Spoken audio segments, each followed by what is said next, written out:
Right. And being able to give back to your workers in those environments who aren't paid at times a livable wage. People are lucky I don't have the type of wealth like a Jeff Bezos or Elon Musk, like that, because I'd be adding, listen, I'd be adding the extra zero. If you look at McDonald's, for example, they made over $8 billion in profits last year. They could literally pay every worker up to 70 grand a year, and their CEO would still be a multi-millionaire. Same with Amazon. They make hundreds of billions in revenue and could pay every U.S. employee a real livable wage without Jeff Bezos ever needing to worry about money again. So it's not that they can't do it, it's that they won't. Them fight Thanos, get all 7 of the Infinity Stones, solve all Scooby-Doo's mysteries, turn Arnold head from a football to a basketball, find Caillou bald ass a strand of hair. You want to have super master's degrees because a master's ain't enough. They want your degrees to have a cape on it when you walk in. You want all that to make $15 an hour, to make that teenage ass money. Phrase livable wage is the most polite form of economic violence I've ever heard in my whole life. I can just stand by that. Because what is livable wage? Livable to who? For how long? With what dignity? How many skip meals are considered reasonable in this equation? I just want the math to come together. Because you know what livable means in this economy? It means you don't die fast enough to disrupt businesses. It means you just make enough to come back tomorrow. Not enough to rest, not enough to breathe, not enough to leave, just enough to keep showing up grateful. What is a livable wage in 2026? I said it was $25 an hour. I listed all the expenses, but a lot of people said I was being way too conservative. So let's run this one more time, but use the top 40 major metro areas because 90 to 100 million people live there. The reason we don't care about work anymore is because they pay us a survivable wage and not a thrivable wage. And I want you to think about that distinction carefully because it's not accidental. A survivable wage keeps you functional. It covers rent, food, the basics, maybe a holiday once a year if you're disciplined enough. It keeps you in the game. It keeps you showing up, but it doesn't give you enough breathing room to seriously ask whether there's something else that you could be doing instead because the cost of leaving feels too high. And don't think this is an accident. The pay is not just lower because there's more. It's not a supply and demand issue is what I'm trying to say. I'm rambling on a little bit. It's not a supply and demand issue. What's going on is they're using supply and demand as a mask to lower pay moving forward. And they're not going to raise it back up anytime soon. Are people actually being paid a livable wage? That's the question for today. I saw this clip of Ochocinco on Nightcap. So I was watching this one clip recently and he had said something along the lines that he tips restaurant workers a hefty tip because he knows that they are not being paid a livable wage. Society, we are a monkey see, monkey do. Mm-hmm. Every time there's a trend on TikTok, what does everybody else try to do? Try to do that, copy that trend. Same thing. So that message, and I always say Proverbs 11:25, behind every message when I lead those tips to get other people doing it. Other athletes have started doing it as well. People around different states have started doing it as well because if there's a trend y'all need to pick up on, that's the one. Right. And being able to give back to your workers in those environments who aren't paid at times a livable wage. Right. And that's just one of the things I always do. I know whatever it is they got going on becomes a little bit easier because I don't know everybody's story. Right. People are lucky I don't have the type of wealth like a Jeff Bezos or Elon Musk, like that, because I'd be adding, I'd be adding the extra zero. You hear what he said? He doesn't know everybody's story. And that right there just shows you that he has compassion in his heart. He's being kind to others because basically if you are down and out, don't you want somebody to do something nice for you? You do. You want to show compassion to others and to be able to empathize and sympathize with other people, knowing that they are not making a livable wage. And to be able to empathize and sympathize with others are great qualities to have. And to know that a lot of people who are in the restaurant business are not making a livable wage, make sure that you do tip them if they do give you great service. You know, sometimes I'm in the restaurant and I might not get the best service of what I'm thinking of, but I'm still going to leave a tip. You know, so now sometimes people be out tipping me in this house. I will say that. But anyway, we will always give a tip because we do know that they are not getting paid. What are they? I don't even know what waitresses are making. Let me look it up. I'm gonna put it up on the screen, but either way, they're not getting paid a lot of money per hour. So making sure that you leave a tip for them, especially if they're giving you great service, going above and beyond on that tip. Oh, it's gonna come back to you anyway. Don't even worry about it. What is a livable wage in 2026? I said it was $25 an hour. I listed all the expenses, but a lot of people said I was being way too conservative. So let's run this one more time, but use the top 40 major metro areas because 90 to 100 million people live there. So I would say that rent and utilities is going to be $2,500 a month, groceries $500, a used car $450, employee-sponsored health insurance $150, car insurance $150, gas $100, personal care $100, internet $75, cell phone $75. It's going to be $4,100. So I would say $4,100 is surviving in a major metro area. Now, if you want to go further than that, I'd say $300 a month in savings, $300 a month in investing, $300 a month in fun, and $100 for miscellaneous. Bumps it up $1,000 more to $5,100, which I would say is livable. Now, in this example, this individual does not have credit cards, they do not have student loans, they do not have children or pets, and they're not really saving for a major purchase like a house, vacations, or luxuries. They are saving $300 a month, but I'm looking at that more as an emergency or things that come up. So if you want to look at the income, if you make $25 an hour, your take-home pay after taxes is $35.60. This is going to put you below surviving in a major metro area. So this individual is probably going to need a part-time job and or a roommate to alleviate some of that financial pressure. If you make $30 an hour, which is $62,400 a year, your take-home pay is $42.40. This is basically going to put you right at surviving with a little bit of extra money. So I would say surviving paycheck to paycheck. If you're making $40 an hour, that's $83,200 for the year, your take home pay is going to be $53.88, which is going to give you everything on this list with about $288 to spare. So I would say this is livable. Livable paycheck to paycheck kind of. And if you're making $50 an hour, which is $104,000 a year, your take home pay is $65.80. This is going to give you everything on the list, and you're going to have almost $1,500 left over to spend on other things or invest or do whatever you want. So I would say for the average American in a lot of parts of America, $25 an hour is going to be the livable wage. But if you're in one of the top 40 metro areas, which is about 90 to 100 million people, it's probably going to be more like $40 to $50. But if you're making 40 or less, you would probably greatly benefit from living with a roommate, whether it's a friend, a spouse, or a partner, to alleviate some of that rent. But yeah, I would say anywhere from $25 to $40 an hour is the livable wage in 2026, just depending on where you live. So when we talk about a livable wage, we have to also talk about the cost of being able to live today. A lot of jobs are paying wages that were great 10 to 15 years ago, but the economy has changed. And again, you know what? This also brings up my last couple videos where I talked about raises. 1% and 2% raises. That ain't gonna do it. Check out that video. But yeah, the economy has changed drastically for a lot of people. Do you think the definition of livable wage has changed over the years? I think it has. I think it has. Watch this. Phrase livable wage is the most polite form of economic violence I've ever heard in my whole life. I can just stand by that. I can just stand by that. Because what is livable wage? Livable to who? For how long? With what dignity? How many skip meals are considered reasonable in this equation? I just want the math to come together. Because you know what livable means in this economy? It means you don't die fast enough to disrupt businesses. It means you just make enough to come back tomorrow. Not enough to rest, not enough to breathe, not enough to leave, just enough to keep showing up grateful. That's the whole thing. And the phrase itself is a gentrified phrase. Livable wage is a gentrified phrase. I can show you what I mean. Livable used to mean I could raise my kid, eat good food, sleep in peace, and not fear this landlord. Now it means I could afford gas station ramen and pray that toothache goes away on its own. When business owners say, when they talk to y'all about livable wage, I want you to understand what's going on. They always talk like this. We can't afford to pay a livable wage. I want you to hear the translation. I want you to hear the translation. Here's what they're really saying. We need your poverty to keep our profit margin stable. We need your exhaustion to stay in power. We built a system that only works if your soul stays discounted. I just want you to understand the situation. They want you to live in the gray zone between breakdown and submission. And that's where you technically don't starve, but you're never well fed enough to leave. Because livable wage is never about living. It's about controlling how much you have to live. Right? Controlling how much you have to grieve. It's the bare minimum you'll tolerate and the slowest path to collapse. It's the least amount of money capitalism can offer without sparking a riot. I just want you to see the situation. Here's the real sting. The real sting is that the moment that you ask for more, guess what you get called? You get called entitled. You get called ungrateful. You get called unrealistic. You know what they say? You should be happy to have this job.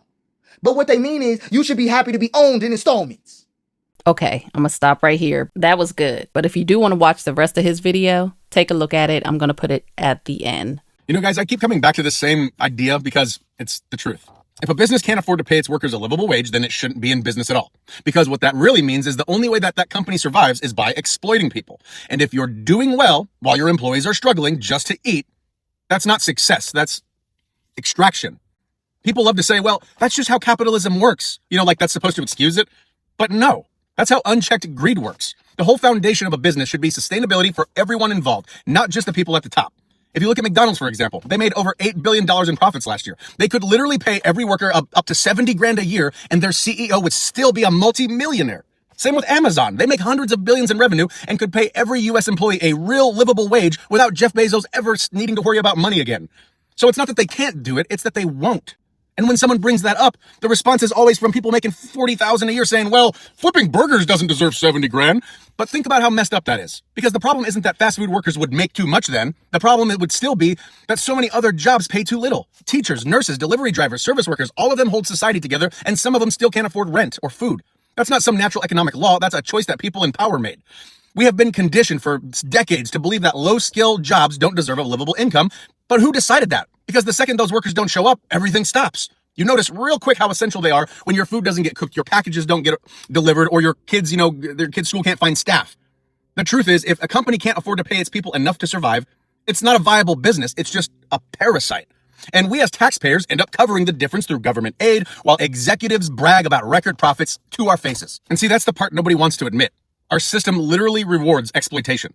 And I'm not anti-business, I'm anti-greed. I'm anti the idea that the CEO deserves $200 million while the people keeping the lights on can't even afford groceries or rent. Because a fair wage doesn't just feed families, it strengthens communities, it lowers crime, and boosts the entire economy. So yeah, if your business model depends on people being broke, then maybe your business doesn't deserve to exist. Because profit shouldn't come from suffering, and decency shouldn't be up for debate. People are starting to realize that working a full-time job and struggling is not a sustainable life. Who wants to do that? And unfortunately, a lot of people have to do that today, and it's just not the life. It's not the life that a lot of us choose. right? We are not choosing this life. This is where we are. I'm not giving the victim mentality, whatever that people like to put in the comments, but it's the reality for a lot of people that they are struggling in this life and it's not sustainable. So what a lot of people are doing, I'll give a positive to this. A lot of people are upskilling, learning new skills, trying to find different things as far as hobbies are concerned that they can monetize. People are finding side hustles. People are doing a lot of gig work on the side, DoorDash, Lyft, things like that. They're trying to supplement that income that they need. So there are things that you can do to try to make ends meet, but it's hard for a lot of people. I understand that. I've seen a lot of videos. I know I might just be seeing them because it's in my algorithm, but there are a lot of people who are out there that are struggling today. And again, the numbers don't lie. Take a look at the numbers. Find them somewhere, do your own research. But yeah, people are struggling out here. It ain't right. It ain't right. The reason we don't care about work anymore is because they pay us a survivable wage and not a thrivable wage. And I want you to think about that distinction carefully because it's not accidental. A survivable wage keeps you functional. It covers rent, food, the basics, maybe a holiday once a year if you're disciplined enough. It keeps you in the game. It keeps you showing up, but it doesn't give you enough breathing room to seriously ask whether there's something else that you could be doing instead because the cost of leaving feels too high. The runway just feels too short. You can see the door, but you can't afford to walk through it. And that's not a coincidence. I believe that that's by design. Whereas a thrivable wage is different. A thrivable wage is one where money stops being the primary reason why you stay, where you have enough margin to make real choices, where you can take a couple months off if you want and your life wouldn't collapse, or where you can afford to say no to things that are wrong for you without leading to a financial crisis. Most people in employment are nowhere near that number, and most of them don't even know what that number is because they've never done the maths on what thriving would actually cost them. They've only ever calculated what surviving requires, and that gap between what surviving costs and what thriving costs is exactly where the resentment lives, because what a survivable wage does to you over time is it keeps you in a relationship with work that is fundamentally about necessity. You go because you have to. You stay because the alternative is financially frightening. You keep playing the game because the consequences of not showing up are just too real. And then you wonder why you don't care about work anymore or don't want to do work at all. For years, we are told to, just get a job. Everything's going to be all right. You just go ahead and you get yourself a job. But is that job paying a livable wage? So if I go and I get this job, how long do I have to suffer of not being paid a livable wage? I'm going into this job and being paid pennies on the dollar. People are also asking, is the job worth the stress? A lot of low-paying jobs come with high stress, burnout. Is it worth my mental health? Is it worth getting up every day knowing that when I get to this job, I'm going to be on 10 with these customers? Because we all know that customer-facing jobs can be very stressful. Is my mental health worth this paycheck? That's another thing that people are thinking about. It's just a lot that goes into this situation regarding livable wages. It's a lot to think about. It seemed like don't nobody want to work no more. Every time I go to a interview, a manager tell me that it just seemed like don't nobody want to work. Don't nobody want a job.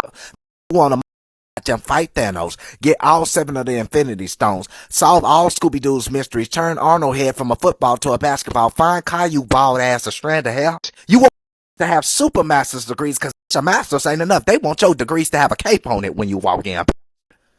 You want all that to make $15 an hour, to make that teenage ass money. That is a kid allowance. Because you'll get hired for a job and have XYZ is your job title and requirements.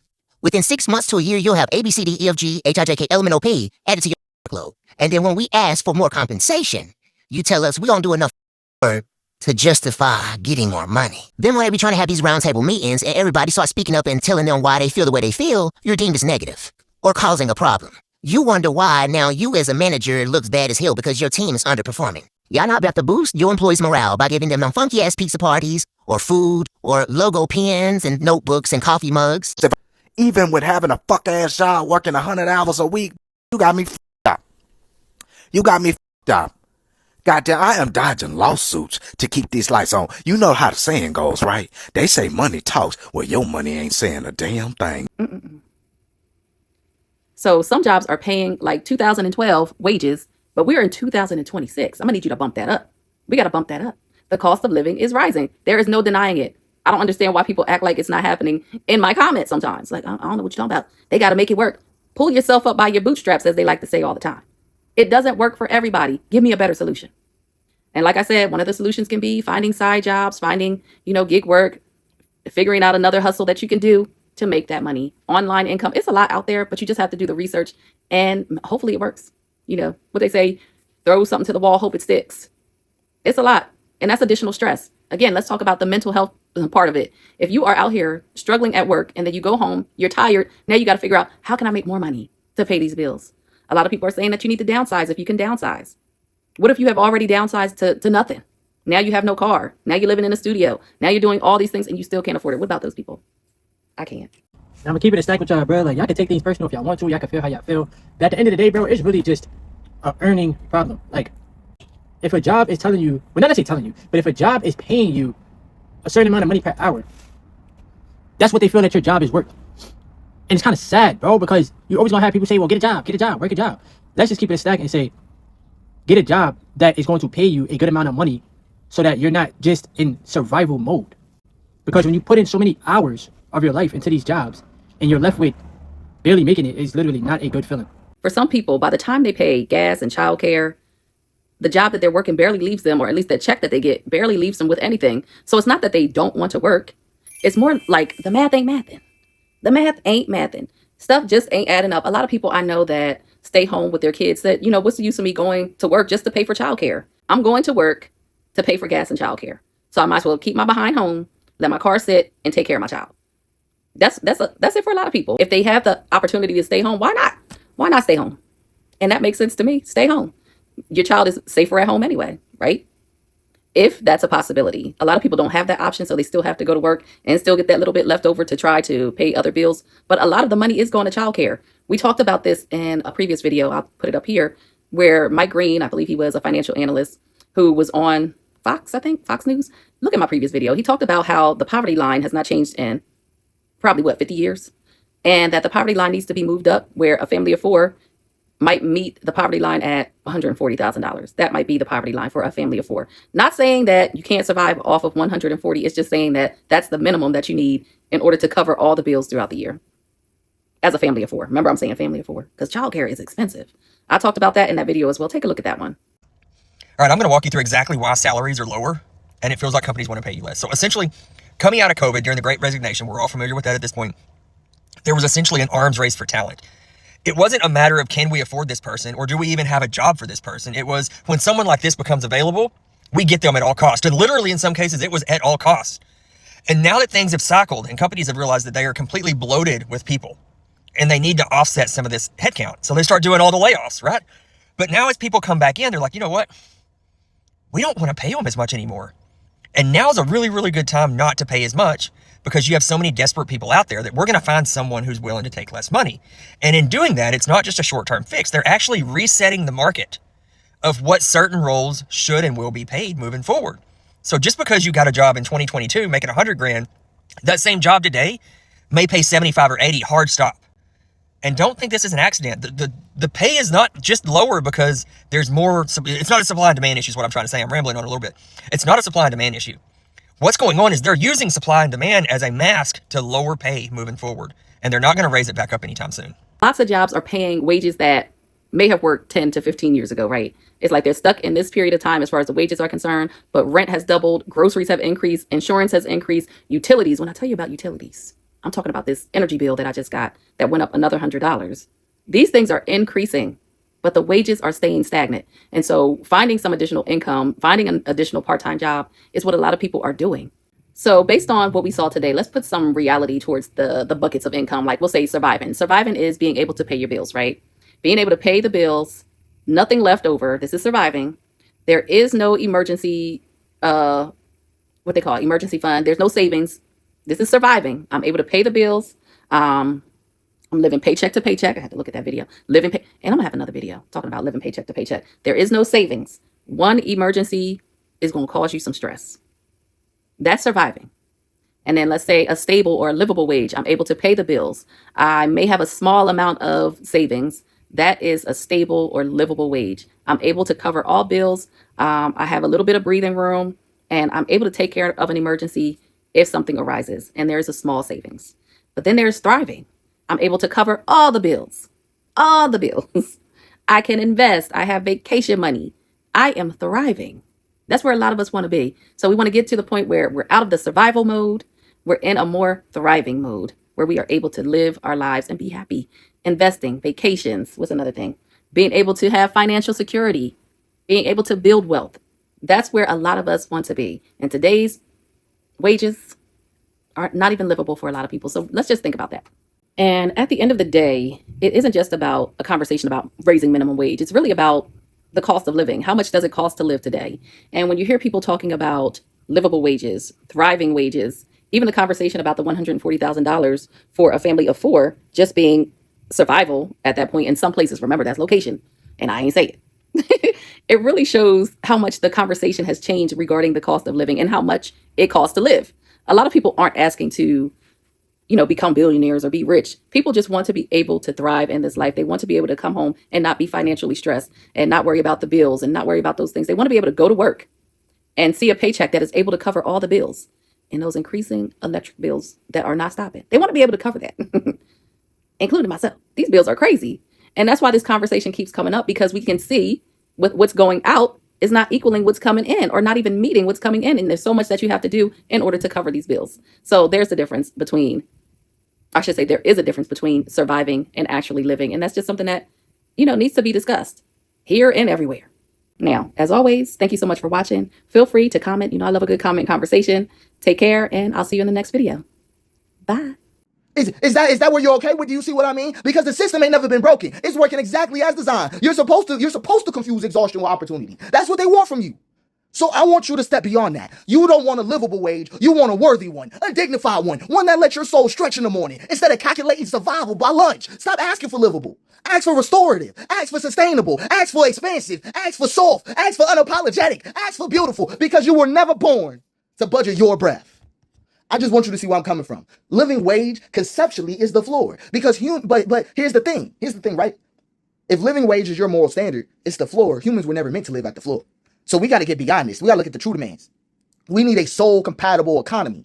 No paycheck should require you disconnected from your child's milestones or your spiritual center to maintain. I just want that to be clear. We also need narrative dignity, not just enough money, but we need the right to be unmonitored, the right to be unpoliced, the right to be unperformed for capital. Not to say that your value only exists or is earned through work, because that's what livable means. That's what makes it so gentrified, because livable implies that your value is still earned through work. But to be valued is to be allowed to be without needing to justify your own breath. That's value. But livable wage still does that. So still puts us in that position. So we need narrative dignity, but we also need economic softness, not comfort for the rich, but systemic gentleness. We need to truly, and I say this with so much depth, we need to be able to put ourselves in a position, group wide, where we can make mistakes without it becoming a generational curse. Because what you want isn't just a livable wage. You want dignity. You want room to be able to fall, recover, and try again without the state anticipating your ruin. Communal infrastructure, not even founded in personal income, but shared systems that hold us. Right? So think about something like this. Because the world, livable wage, sometimes gets framed through this narrow line of sight where you just look at the world like through a lens of you versus the rent. And it's not you versus the rent. We were never meant to individually out-hustle the collapse. Right. I just want you to gather yourself in the context of this, because sometimes when we talk about livable wage, it isn't reasonable, because a true economy is based on the time that you have and not the money. So when you're talking about livable wage, you don't even just want the wage, you want the time. So we got to make sure we talk about having enough freedom that your nervous system can stop bracing, because what's the point of livable if your soul is still surviving every clock in? So we don't want livable wages. We could do so much more damage. We want soul compatible labor, time sovereignty, narrative dignity. We want gentle consequences and communal rootedness, safety without surveillance, and a future that doesn't require us to fracture to earn light. That's all I'm saying. And if you've been black this whole time like me, then you know that ain't never been how it's been for us. Your belonging ain't supposed to be earned. You are. Right? And this is one of those things where we really got to get people to embrace, because you are, I am, it really is like that. It is like that. So it's beyond livable wage. It's a gentrified word. And if that word don't include room for your dignity, if livable wage does not include room for your dignity, I'm not hearing about it. A lot of people aren't asking to be rich. They are asking to work a full-time job, come home with some dignity, be able to pay the bills, have a little money in their pocket, and cut out the stress, because ain't nobody got time for that. Ain't nobody got time for that.